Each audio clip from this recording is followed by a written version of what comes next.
Friends, welcome to my YouTube channel Saraswati commerce academy. तो friends, आज हम करने वाले हैं इश्यू ऑफ डिबेंचर्स का नेक्स्ट टॉपिक। आज के हमारे टॉपिक का नेम है रिडम्पशन ऑफ डिबेंचर्स। अभी तक हमने वो वाला पार्ट कवर कर लिया है कि हम डिबेंचर्स को इश्यू करते हैं, किस तरीके से हम उसको इश्यू करते हैं, एट पार पे उसको इश्यू करते हैं, एट प्रीमियम पे इश्यू करते हैं, डिस्काउंट पे इश्यू करते हैं। तो अब हम आगे आने वाली वीडियोस में, हम 2 वीडियोस में कवर करेंगे कि एक तो वीडियो ये वाली और एक जैसे नेक्स्ट वीडियो है उसमें हम ये कवर करेंगे कि डिबेंचर्स को रिडीम जो है वो किस तरीके से किया जाता है, रिडम्पशन ऑफ डिबेंचर्स का क्या मतलब होता है, उसमें हम ये कवर करेंगे। अब रिडम्पशन ऑफ डिबेंचर्स क्या होता है कि यानी कि हमने जितना भी पैसा हमारे डिबेंचर्स होल्डर से लिया होता है, हमने उसको वो पे करना होता है। तो वो देखना है कि हमें वो एट पार पे करेंगे, एट प्रीमियम पे करेंगे, एट डिस्काउंट पे करेंगे। हम इसके बारे में बिल्कुल डिटेल में डिस्कस करेंगे। तो फ्रेंड्स, अगर आप चैनल पर न्यू है तो चैनल को सब्सक्राइब कर दीजिए, वीडियो को लाइक कर दीजिए, बेल आइकन को प्रेस जरूर कर दीजिएगा ताकि आपको आगे आने वाली वीडियोस का नोटिफिकेशन मिलता रहे। अब देखिए, जो डिबेंचर्स होते हैं वो कंपनी की क्या होती है, लाइबिलिटी होती है। अब लाइबिलिटी होती है तो वो कभी ना कभी तो कंपनी को पे करनी पड़ेगी ना अपनी लाइफ टाइम में। तो वो डिबेंचर्स के ऊपर लिखा होता है कि कितने टाइम पीरियड के बाद इन डिबेंचर्स को रिडीम किया जाना है, यानी कि इनका रिडम्पशन किया जाना है। रिडम्पशन का मतलब क्या होता है कि जितना पैसा हमने डिबेंचर्स होल्डर से लिया होता है उनकी अब आगे फर्दर पेमेंट करनी होती है। ठीक है, तो उसके अंदर जो एक सर्टिफिकेट की फॉर्म में हमें एक डिबेंचर का एक सर्टिफिकेट मिलता है, उसके अंदर इससे रिलेटेड जितनी भी टर्म्स एंड कंडीशंस हैं वो लिखी होती है कि ये किस तरीके से रिडम्पशन किया जाएगा। तो इसकी कुछ जर्नल एंट्रीज भी है, इसकी 2 जर्नल एंट्रीज है, तो वो हमने इसकी करनी होती है। ठीक है, रिडम्पशन के टाइम पे। तो debentures account debit to debentures holder, एक तो ये वाली एंट्री, एंड डिबेंचर्स होल्डर की जब हम पेमेंट करते हैं टू पे। ठीक है, हमारे पास से कैश जा रही है तो हम क्या करेंगे, बैंक अकाउंट को क्रेडिट करेंगे और मिलेंगे किसको, ये डिबेंचर्स होल्डर को। तो ये 2 एंट्री तो है जो मस्ट है, हमें करने ही करनी है। ठीक है, और उससे पहले ये देख लीजिए कि हम किस तरीके से, हमारे पास 6 कंडीशन होती है जिससे हमें ये इसकी एंट्रीज जो है करनी होती है। यहाँ पे क्या है, अभी हम इस वीडियो में तो क्या अभी अपनी 3 पार्ट्स को ही कवर करने वाले हैं, नेक्स्ट आगे 3 पार्ट्स में हम नेक्स्ट वीडियो में कवर करेंगे। अब देखिए, at par, at discount, at premium, यहाँ पे एट पार, ये क्या लिखा हुआ है। अब देखिए, ये तो किससे रिलेटेड है, इशू से रिलेटेड है, और ये क्या है, रिडम्पशन से रिलेटेड है। एट पार का मतलब क्या है कि ये हमने एट पार पे जितनी वैल्यू के डिबेंचर्स थे हमने उतनी ही वैल्यू पे उनको क्या कर दिया, इशू कर दिया। और यहाँ पे एट पार, ये वाली तो इशू से रिलेटेड है और ये वाली किससे रिलेटेड है, रिडम्पशन से रिलेटेड है। एट पार का मतलब कि हमने एट पार पे इसको इशू किया और जब हम रिडीम करा रहे हैं, पहले 3 केसेस में तो क्या है, ठीक है, तो हमें एट पार पे इनको रिडीम करना, चाहे हमने वो एट डिस्काउंट पे इशू किया हो, चाहे हमने प्रीमियम पे इशू किया हो। ठीक है, तो ये हम किस में इशू कर रहे हैं, एट पार पे इशू कर रहे हैं और रिडीम एट पार पे। यहाँ पे एट डिस्काउंट पे इशू किया और यहाँ पे एट पार पे जितनी वैल्यू का था उतने पे ही हमने उसको रिडीम किया, एट प्रीमियम एट पार। तो इसको हम इसकी जर्नल एंट्रीज के साथ इसको डिस्कस करने वाले हैं। तो फर्स्ट केस देखिए, फर्स्ट केस में क्या है, when debentures are issued at पार।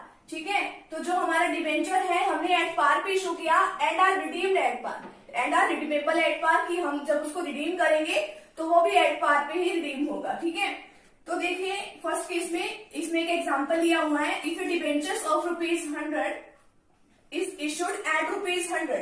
तो यानी कि 100 रुपीज का एक डिबेंचर था जिसको कितने में इशू किया गया, 100 रुपीज में इसको इशू किया गया, एंड इज रिडीमेबल एट ₹100। और जब उसको रिडीम कराया गया, जब पेमेंट करने की बारी आई तो तब भी हमने उसकी 100 रुपीज की ही पेमेंट की। तो आपको इशू से रिलेटेड एंट्री तो अभी तक आपको समझ में आई गई होगी। सिंपल सी एंट्री करनी है, bank account debit to debentures application and allotment, कितने से, 100 से करेंगे, और फिर डिबेंचर्स एप्लीकेशन एंड अलॉटमेंट को कहाँ पे ट्रांसफर करते हैं, डिबेंचर्स में। डिबेंचर्स में जब हम यहाँ पे ट्रांसफर करते हैं इसकी एक्चुअल वैल्यू पे करते हैं, एक्चुअल वैल्यू इसकी कितनी है, 100। तो ये तो आपको आती होंगी, इशू से रिलेटेड ये एंट्री है।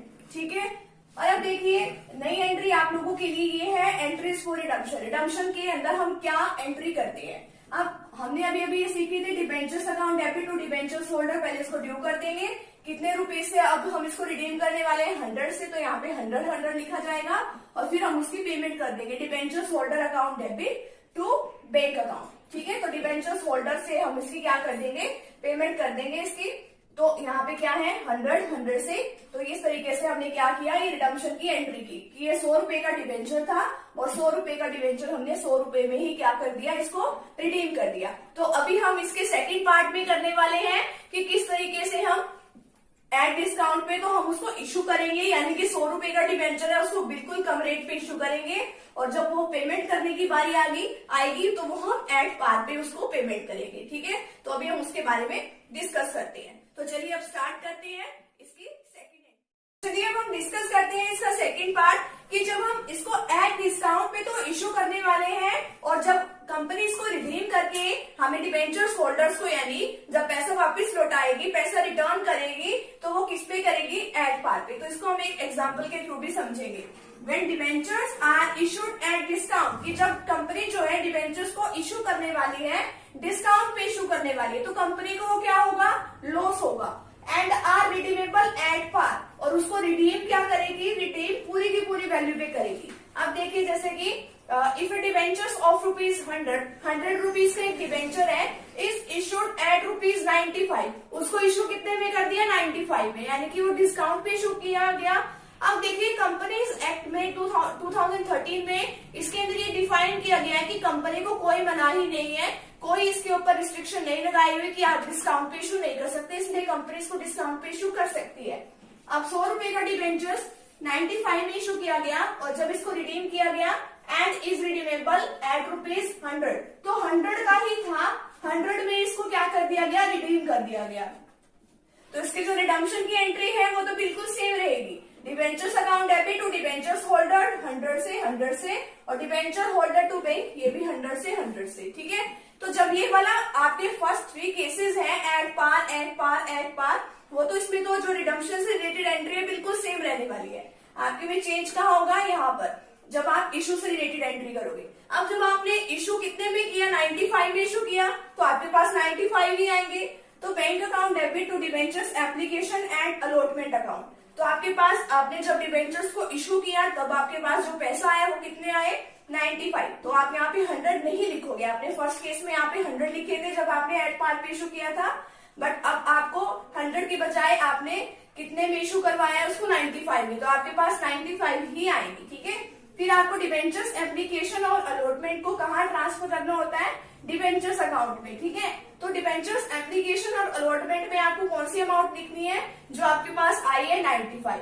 डिबेंचर्स अकाउंट में आपको पूरी की पूरी अमाउंट लिखनी है जितने रुपए का टोटल डिबेंचर होता है, 100। अब देखिए यहाँ तो आपने 100 लिखा, ठीक है, और यहाँ 95 है, तो बीच का क्या लिखोगे आप, discount on issue of debentures, क्योंकि ये 100 की बजाय आपने कितने में इशू किया, ये 95 में। तो जो डिस्काउंट है वो आपकी हमेशा डेबिट होती है, तो इस एंट्री को ध्यान रखिएगा, discount on issue of debentures account. तो यहाँ पे कितने से बैलेंस मैच होएगा, 100 में से हम 95 को लेस कर देंगे तो 5 रुपीज का यहाँ पे बैलेंस आएगा। तो ये बात ध्यान रखिएगा कि जो डिबेंचर्स पे, अगर डिबेंचर्स को जब हम इशू करने जाते हैं और उसको एट पार की बजाय अगर उसको डिस्काउंट पे इशू करते हैं, तो वो कंपनी के लिए क्या होता है, एक तरह का कैपिटल लॉस होता है। कैपिटल लॉस क्यों, क्योंकि वो डेली बेसिस पे तो होता नहीं, वो कभी कभार ही होता है, क्योंकि कभी कभार ही हम डिबेंचर्स इशू करते हैं, तो उसको क्या करना पड़ता है, जब तक कि कंपनी का लाइफ टाइम चलता है तो उसको क्या करना पड़ता है, तो रिटर्न ऑफ उस एक्सपेंसेस को करना पड़ता है। ठीक है, और जब तक हम इसको नहीं करते हैं रिटर्न ऑफ,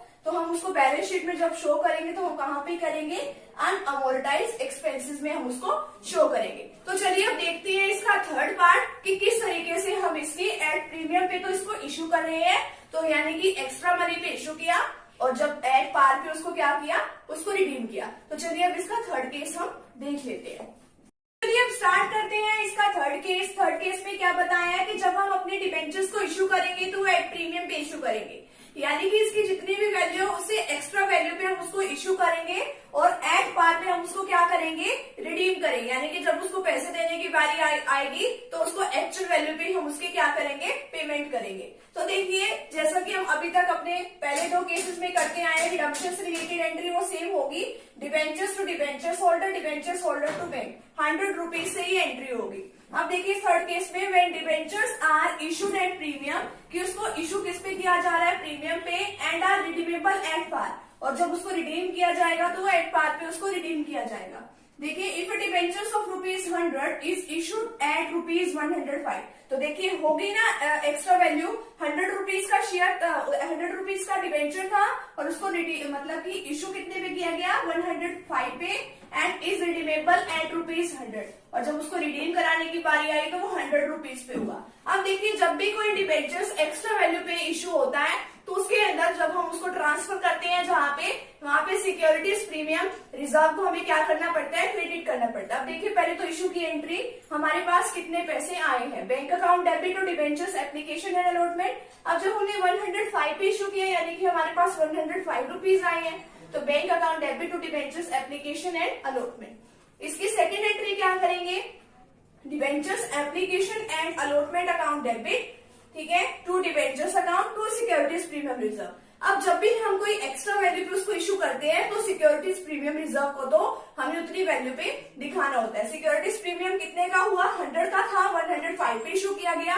100 तो उसकी फेस वैल्यू थी, तो यानी कि जो ₹5 है वो किसके थे, सिक्योरिटीज प्रीमियम रिजर्व के थे। तो ₹5 को हमने कहाँ डाल दिया, यहाँ पे इसके रिजर्व अकाउंट में डाल दिया। डिबेंचर्स एप्लीकेशन से हमारे पास कितनी वैल्यू आई है, टोटल ₹105। टू डिबेंचर्स अकाउंट, यहाँ पे तो हम इसकी टू डिबेंचर्स में तो एक्चुअल वैल्यू से इसकी पेमेंट लिखते हैं। एक्चुअल वैल्यू इसकी कितनी है, 100, और जहां पे भी सिक्योरिटीज प्रीमियम आ जाए तो उसको क्या करते हैं, सिक्योरिटीज प्रीमियम रिजर्व को क्रेडिट करते हैं ₹5 से। अब जो सिक्योरिटीज प्रीमियम रिजर्व है, जब हम इसको बैलेंस शीट में दिखाएंगे तो वो अंडर हेड किसके अंदर दिखाएंगे, रिजर्व एंड सरप्लस के दिखाएंगे। ठीक है, तो आज का जो हमारा टॉपिक है यहीं पे कंप्लीट होता है।